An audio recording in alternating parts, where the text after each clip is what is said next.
میرے نبی کریم علیہ السلام حضرت عثمان غنی کے گھر تشریف لے گئے. جناب عثمان غنی کے حضور اچانک گھر پہنچے.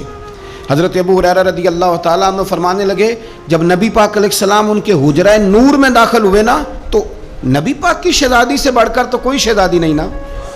یہ تو وہ خواتین ہیں جن کو قرآن نے سب سے بہترین کہا حضور کے گھر میں رہنے والے لوگوں کو. حضور کی لخت جگر جناب رقیہ.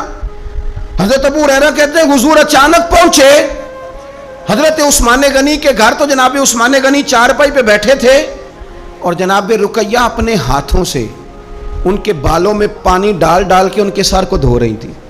یعنی چکی بھی پیسیں جناب رقیہ, لیپا پوتی بھی کریں کچے مکان کو, گھر کا سارا کام کاج بھی کریں اور اپنے شوہر کے بالوں میں پانی ڈال کر وہ سر بھی دھوئے. حضور پہنچ گئے. جناب عثمان غنی کی نظر پڑی تو جھجک محسوس کی.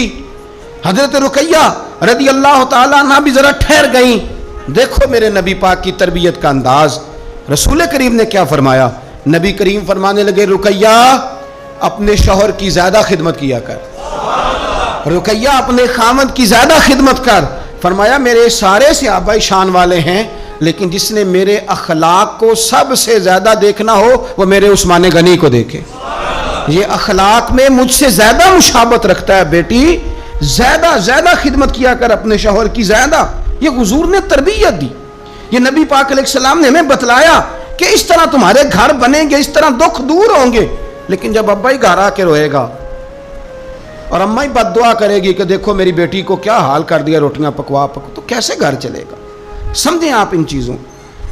حضور سید عالم صلی اللہ تعالیٰ علیہ وسلم نے فرمایا اور خدمت کر. ایک دن پھر حضور گئے گھر میں تو جا کر کے پوچھا کہ عثمان غنی کہاں ہیں؟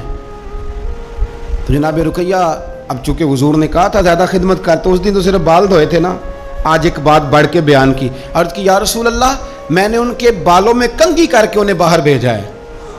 آپ ذرا انداز دیکھیے شہزادی کے بات کرنے کا. حضور میں نے بالوں میں کنگھی کر کے بھیجا ہے. حضور مسکرائے فرمایا رقیہ میں عثمان سے بھی راضی ہوں, پتر تجھ سے بھی بڑا ہی راضی ہوں, میں تم دونوں سے بڑا راضی ہوں. آپ دین اسلام کے اس خوبصورت ترین مزاج کو سمجھیں کہ میرے نبی کریم صلی اللہ تعالیٰ علیہ وآلہ وسلم نے ارشاد فرمایا کہ میں تم دونوں سے راضی ہوں.